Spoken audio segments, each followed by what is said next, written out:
Acts 20, verses 30 to 21.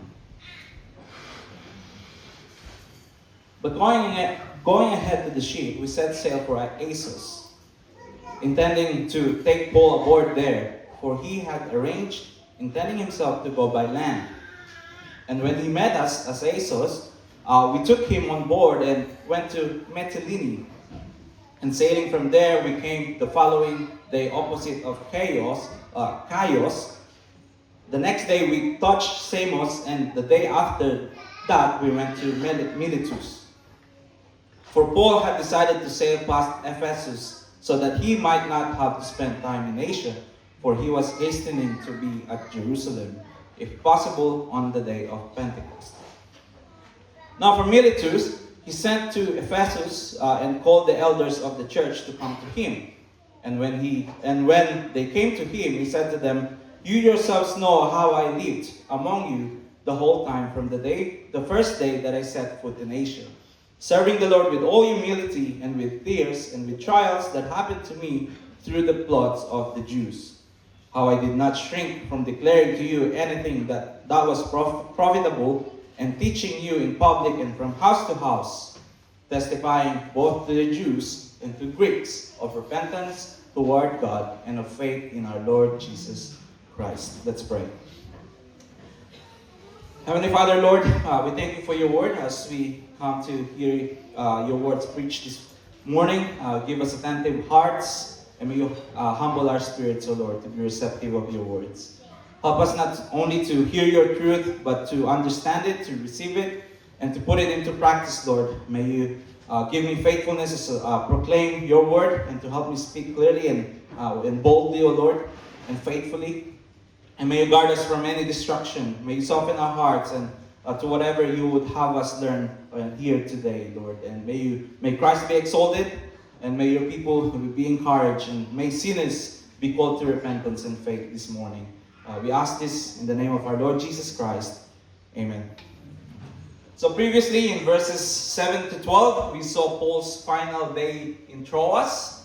It was the first day of the week, and the believers had gathered together to worship, to fellowship, and to hear the word of God preached. So Paul was planning to leave the next day, so he continued speaking late into the night. As Paul was teaching, a young man named Eutychus, who was sitting by the window, became overcome with his sleepiness. So he fell from the third story and was taken up dead. So Paul went down, embraced him, and declared that his life was in him. And God, through Paul, miraculously restored Eutychus to life.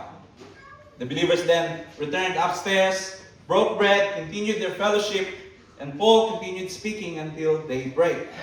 When morning came, Paul departed while the young man was taken away alive, and the church was greatly comforted. So the narrative continues in verse 13. And as we read, "But going ahead to the ship, we set sail for Assos, intending to take Paul aboard there, for he had arranged, intending himself to go by land." So Luke and the others went ahead by ship toward Assos, while Paul chose to travel there by land.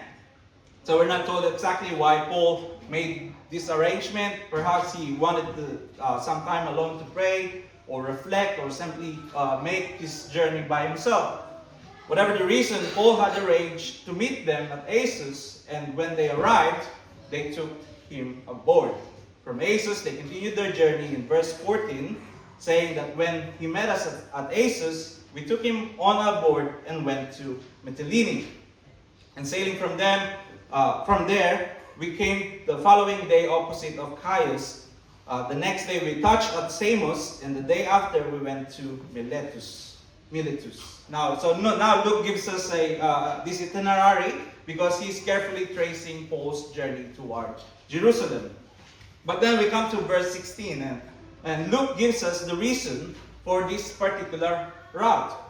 For Paul had decided to sail past Ephesus, so that he might not have to spend time in Asia. For he was hastening to be at Jerusalem, if possible, on the day of Pentecost. Now, Ephesus was not an unfamiliar place for Paul. In fact, Paul had spent a considerable amount of time there during his previous ministry. The church had been established there, and Paul had taught the people of Ephesus extensively. So naturally, Ephesus would be an obvious place for him to stop. But this time, Paul deliberately chooses to pass Ephesus. And the question is why? Because Paul was in a hurry to get to Jerusalem, as the passage says. So he wanted to arrive, if possible, by the Pentecost. Now, this doesn't mean that Paul suddenly stopped caring about the Ephesian believers. In fact, quite the opposite, because we are going to see just how deeply Paul loved them in the verses that would follow. Because in verse 17, this is Paul speaking to the Ephesian elders. So basically, the context of the whole of this whole passage, from 17 to 32. So in verse 17, now from Miletus he sent to Ephesus and called the elders of the church to come to him. Now, Miletus was approximately 30 miles away from south of Ephesus. Now, it actually makes me question when I was reading this, wouldn't it be quicker for Paul to get to Jerusalem if he simply stopped in Ephesus and addressed the elders there, rather than continue to Miletus and send a messenger to Ephesus and then wait for elders to travel down to Miletus from Ephesus, which was about 30 miles away? It would actually take a significant amount of time for elders to make their journey south of Ephesus. So why did Paul choose to do it this way? Now we can actually basically speculate on as to why Paul chose not to stop in Ephesus. Perhaps he was weary from his travels. Perhaps he knew that returning to Ephesus would make it difficult for him to leave quickly, especially considering what had previously happened there. Remember, Paul had spent a significant amount of time in Ephesus, and his ministry there had caused major disturbance. So the preaching of the gospel had challenged the worship of Artemis, and this eventually resulted in a riot in the city. So Paul knew that returning to Ephesus could potentially bring further complications and delay. But whatever the reason, Luke makes it clear that Paul had deliberately decided to pass by Ephesus because he was determined to reach Jerusalem, if possible, by Pentecost. So Paul knew himself well enough to realize that if he stopped in Ephesus, he would struggle to leave the city. He loved these believers. He had spent years among them, teaching them, ministering to them. So instead, he arranged for the elders to come to him at Miletus and address them in that city. So here, as we come to verse 18, we arrive at the main focus of our study this morning, which is Paul's address to the elders of the church of Ephesus. Now, this is actually the only recorded speech of Paul in the book of Acts that is specifically delivered to a group of believers.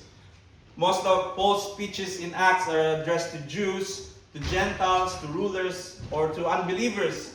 But here, Paul is speaking to the elders of the church of Ephesus.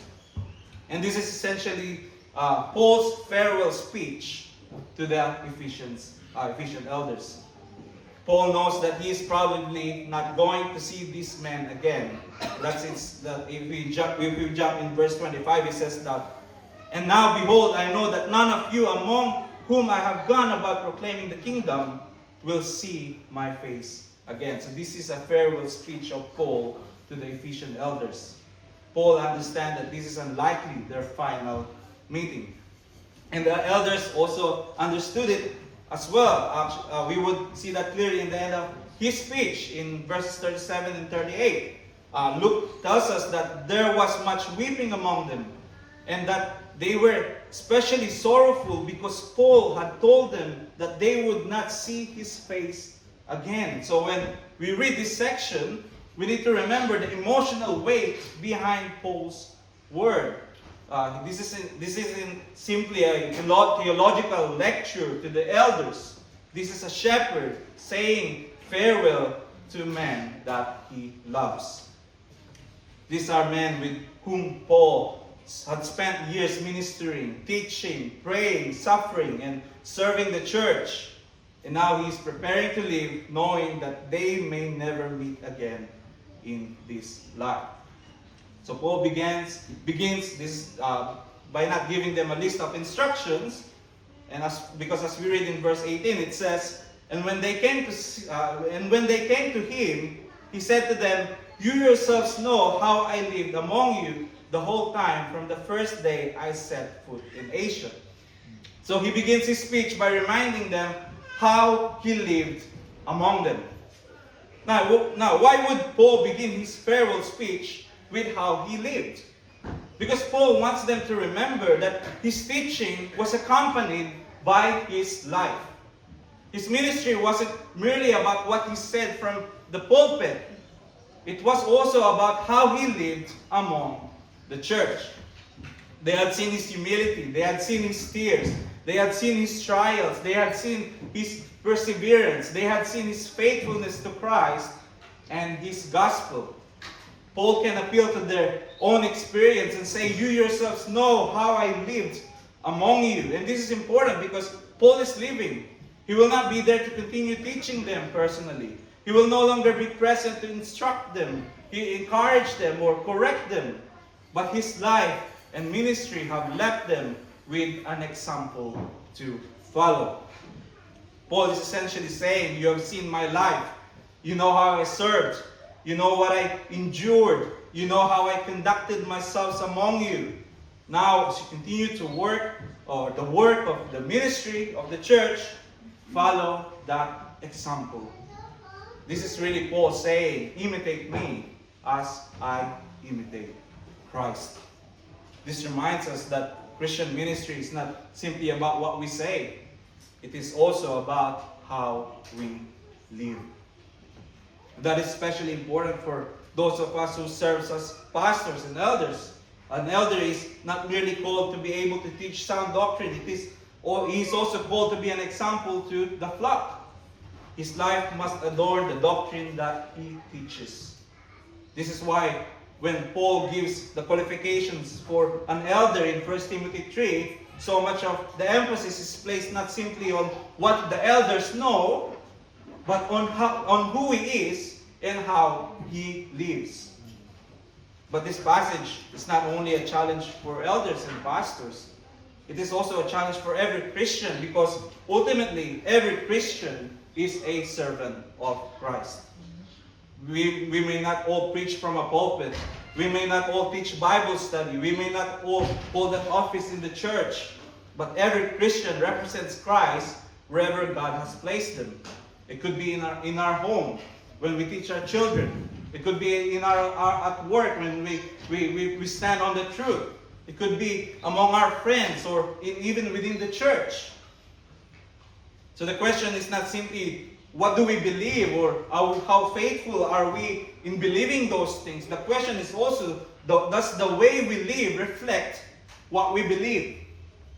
Our Christian life should be consistent with the gospel that we profess and we proclaim. So as we work through Paul's words this morning, we're going to see not simply what Paul taught, but what faithful service to Christ looked like in Paul's life. And the challenge for us is this: are we merely professing the gospel with our lips, or are we demonstrating the truth of the gospel through our lives? So as we come to our study this morning, I want us to see two main ways Paul lived among the church. First is how we serve the Lord with humility, with trials, and with tears. And the second one is how he did not shrink from declaring, from teaching, and from testifying. So the first one is how Paul served the Lord. That's in verse 19. So let's look at the first point. It says, verse 19, that he was serving the Lord with all humility and with tears and with trials. So we can see three things here. So Paul served the Lord with humility, which is the attitude in ministry. Acts 20 verse 19 says that Paul was serving the Lord with all humility. Notice first whom Paul was serving. He was serving the Lord. Paul did not view his ministry primarily as serving people or building a reputation or gaining influence or receiving recognition. His service was ultimately directed towards Christ.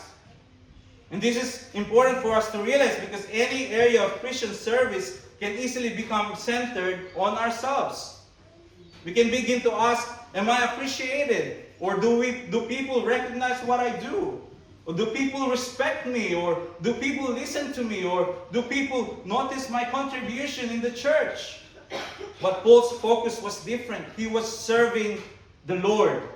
Therefore, his concern was not how impressive he appeared before people, but whether he was faithful before Christ. Paul describes this attitude in Philippians 2:3-4, saying, Do nothing from selfish ambition or conceit, but in humility count others more significant than yourselves. Let each of you look not only to his own interest, but also to the interests of others. This is the attitude that should characterize not only Christian ministry, but the whole Christian life. Humility does not mean thinking that we have no gifts or that our service does not matter. Rather, humility recognizes that everything we have comes from God and that we are simply servants of Christ. Paul understood this clearly. In 1 Corinthians 15, he says, But by the grace of God, I am what I am. Paul had worked hard. He had preached. He traveled. He suffered. He taught. He planted churches and discipled many believers. Yet he did not boast as though his ministry originated with him. He recognized that everything he was and everything he accomplished was ultimately because of God's grace. And that is an important application for us this morning. Whatever God has given us, our abilities, our opportunities, our resources, our time, our knowledge, even our position or any spiritual gift, we have received them from God. So whether you are preaching, you are serving in the church, or teaching your children at home, helping someone in need, or encouraging a struggling believer, or working faithfully at your job, or simply serving your family, you have to ask yourself, you have to reflect, am I doing this for myself? Or am I doing this for my Lord?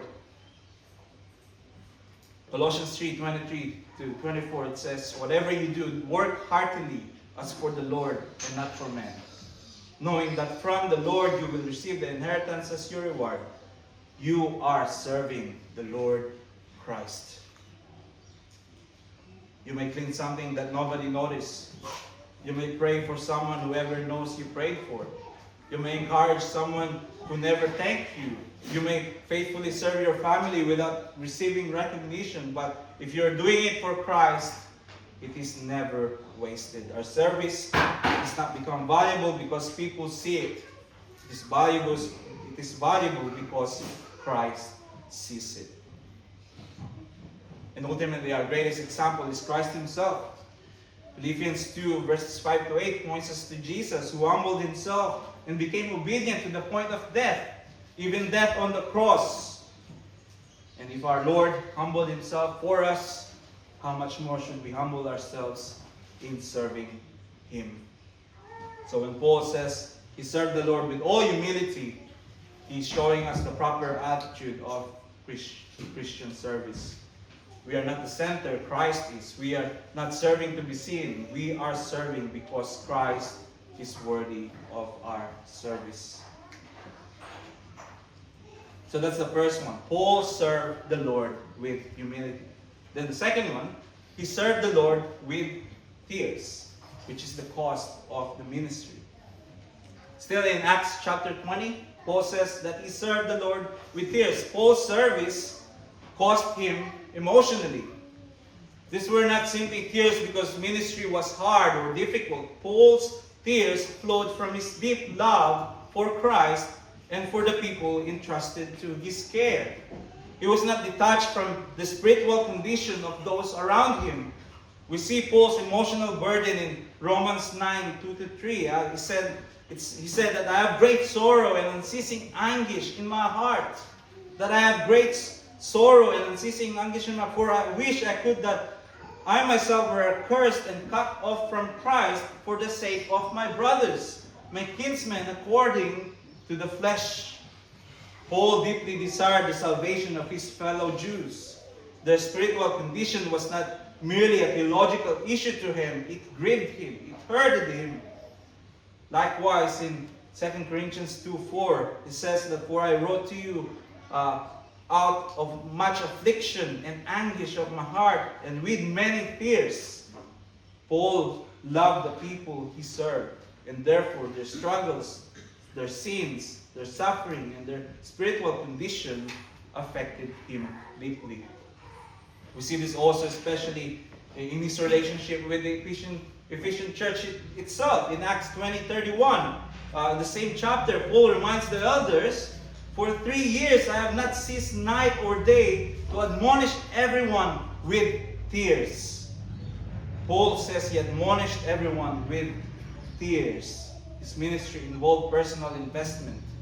He wasn't simply delivering information. He loved his people. And because he loved them, the spiritual condition mattered to him. So that's the second one. He served the Lord with tears. Then the third one is that he served the Lord with trials, which is the challenge of the ministry. That's also in Acts 20:19. Paul served the Lord with trials that happened to me through the plots of the Jews.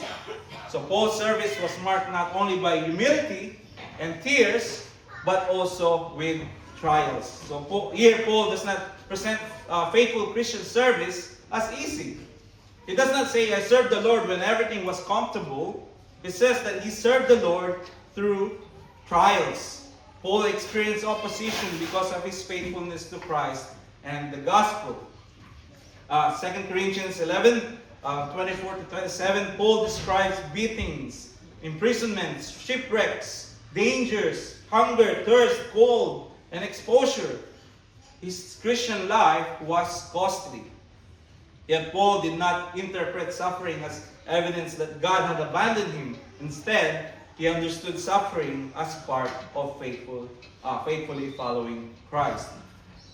And Jesus himself warned his disciples in John 16:33, "In the world you will have tribulation, but take heart, I have overcome the world." So Paul understood this reality. In Acts 14:22, he told his disciples, "Through many tribulations, we must enter the kingdom of God." And also in 2 Timothy 3:12, it says, "Indeed, all who desire to live a godly life in Christ Jesus will be persecuted."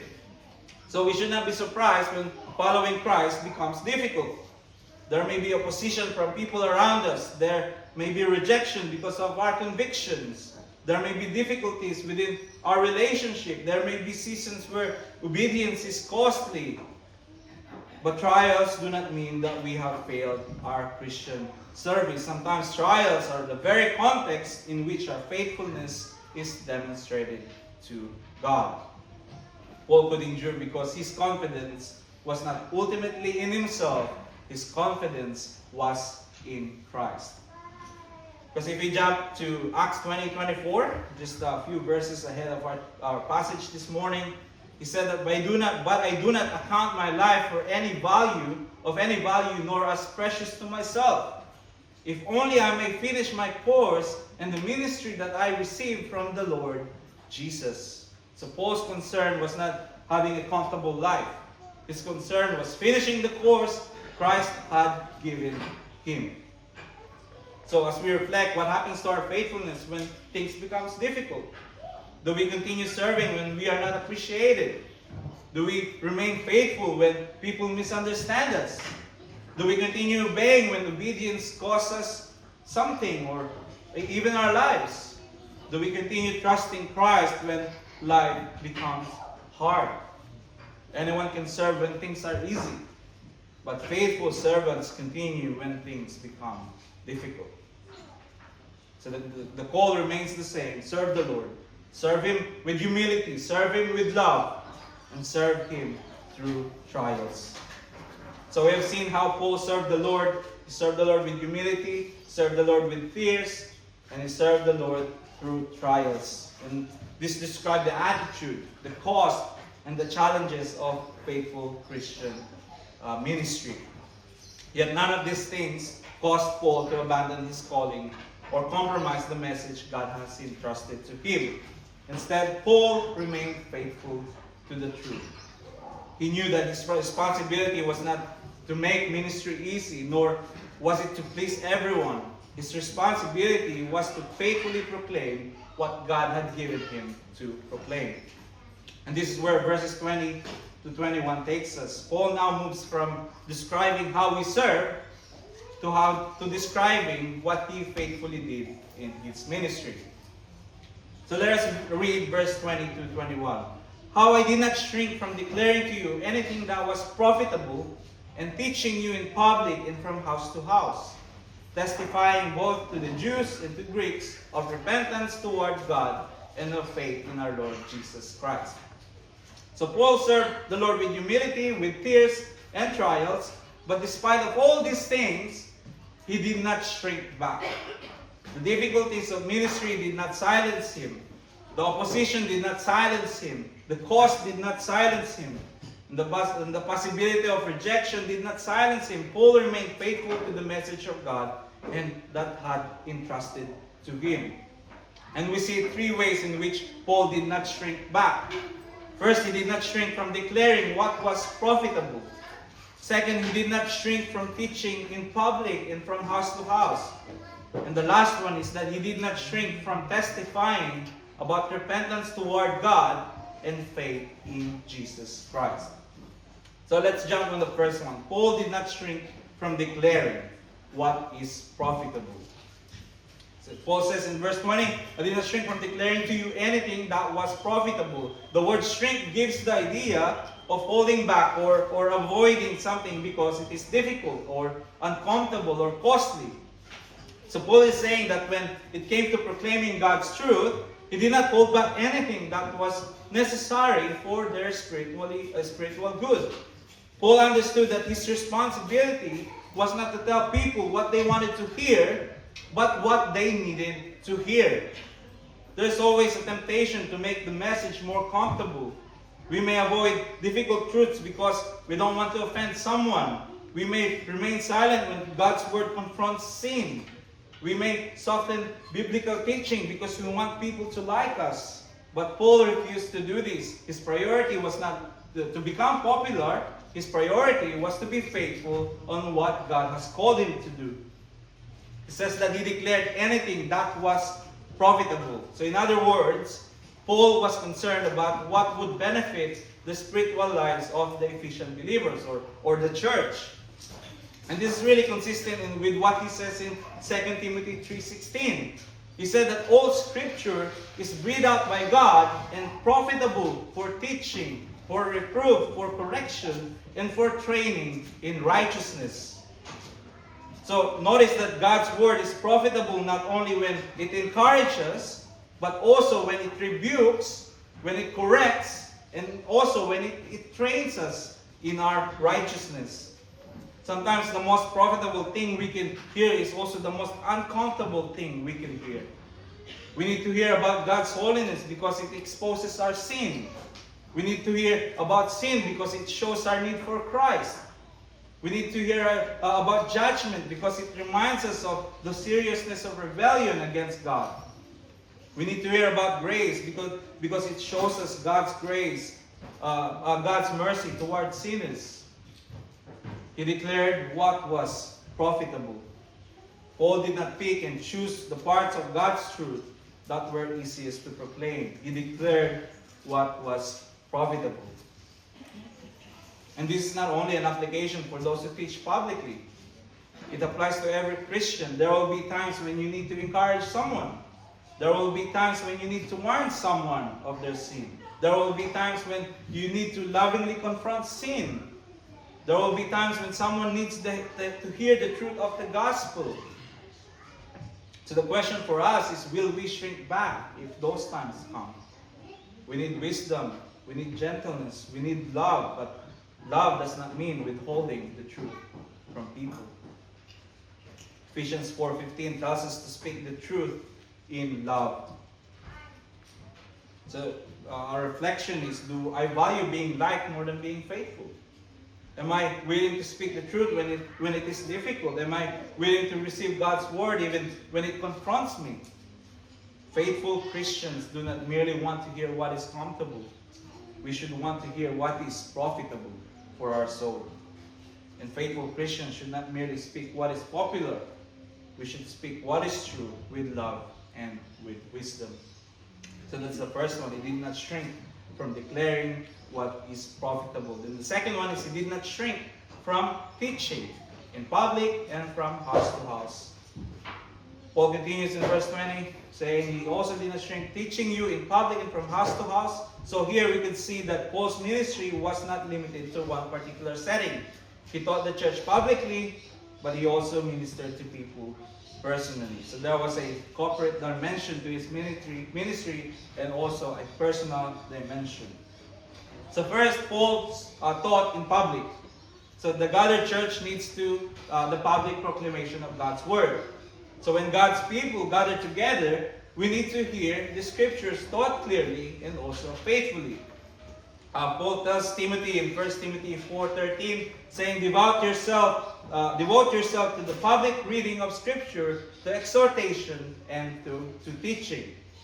So the public ministry of God's Word is therefore an important part of the life of the church. So, but aside from Paul teaching in public, he also taught from house to house. So his ministry did not stop when public gathering ended. He went personally among the people, teaching and ministering them where they lived. So this shows us that Christian ministry is not merely about addressing a congregation. It is also about knowing and loving individuals. So Paul did not merely stand before the church and speak to them like a crowd. He knew them, he taught them, he warned them, he encouraged them, he walked alongside them. We see this personally in the aspect of Paul's ministry in Acts 20:31. For 3 years I did not cease night or day to admonish everyone with tears. So notice the word everyone. Paul wasn't merely concerned about the church as a whole. He cared about every individual. And this is something that we can learn from. It is possible to attend church every Sunday and remain largely disconnected from other believers. We can hear the sermon but never encourage anyone. We can sing the songs but never ask how someone is actually doing. But Christian fellowship requires more than simply being in the same room. We need relationships, we need conversations, we need prayer, we need encouragement, we need correction, we need discipleship. We need to bear one another's burdens. Hebrews 3:13 it says, but exhort one another every day as long as it is called today, that none of you may be hardened by the deceitfulness of sin. That requires personal involvement. It means knowing people well enough to notice when they are struggling. It means being willing to ask difficult questions. It means opening our homes and our lives to other people. So that's the second one. It did not shrink from teaching in public and also in house to house. Then the third one is he did not shrink from testifying repentance toward God and faith in Christ. So here we come to the heart of Paul's message, which is really the gospel. Paul's ministry was not simply about giving moral instruction or helping people live better lives. He testified about how sinners are reconciled to God through Jesus Christ. So the first one is he testified about repentance toward God. Now, why is repentance necessary? Because the fundamental problem of humanity is sin. We have rebelled against our Creator. We have broken God's law. That's what Romans 3:23. It says, for all have sinned and have fallen short of the glory of God. So we're not basically good people who simply need some improvement or a little bit of encouragement or a little bit of moral growth. We are sinners who have offended a holy God. And because God is holy and righteous, our sin deserves His judgment. Therefore, the gospel calls sinners to repent to turn away from their sin and to turn toward God. Repentance is not merely feeling guilty about your sin. It is not simply being sorry that you were caught in your sin. Biblical repentance involves a genuine turning from sin and to God. But aside from God's repentance or repentance to God, but Paul also testified about faith in our Lord Jesus Christ. And this shows us that repentance and faith belong together. We turn from sin and turn to God, towards Christ. We abandon our confidence in ourselves and place our confidence in Christ, the one who died for our sins and rose again on the third day. Paul does not tell sinners to save themselves through good works. He points them to Christ. Ephesians chapter 2 verse 8 to 9, it says, "For by grace you have been saved through faith. And this is not your own doing, it is the gift of God, not a result of works, so that no one may boast."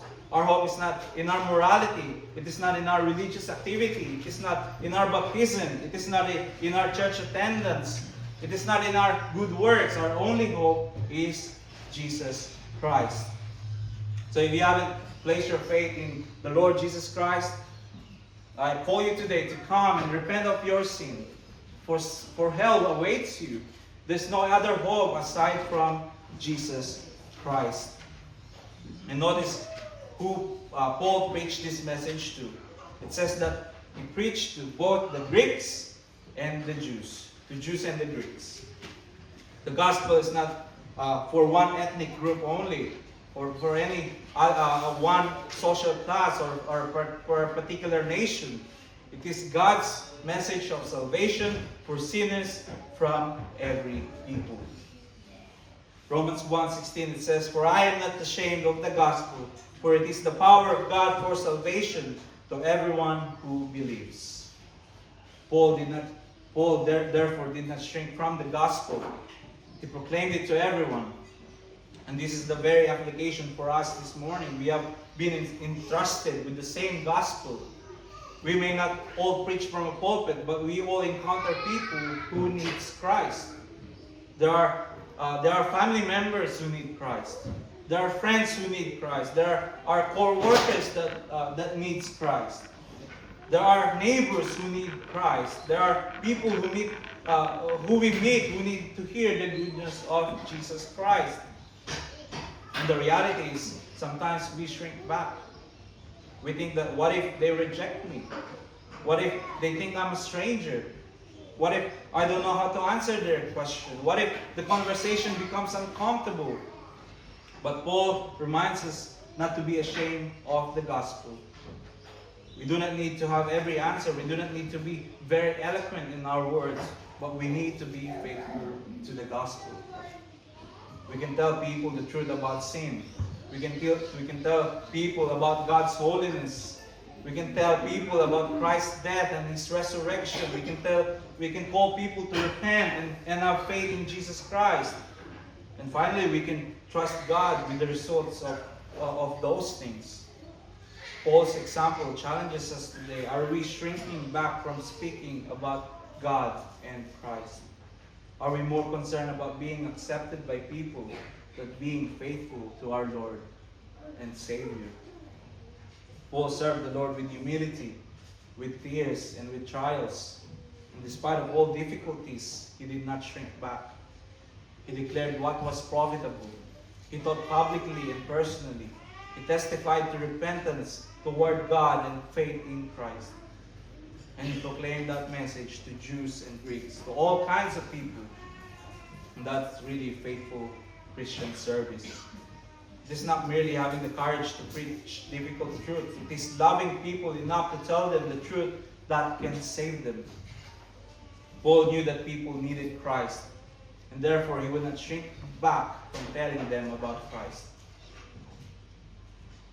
So for our application this morning, just a few quick ones. It says, serve Christ with humility. Love people deeply when it costs you. Remain faithful through trials. Do not shrink back from the truth.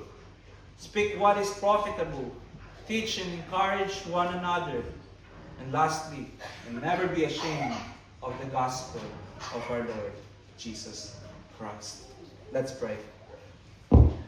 Heavenly Father, Lord, thank you for your word and for Paul's example of faithful Christianity. Help us to serve you with humility, to love others deeply, and to remain faithful through trials.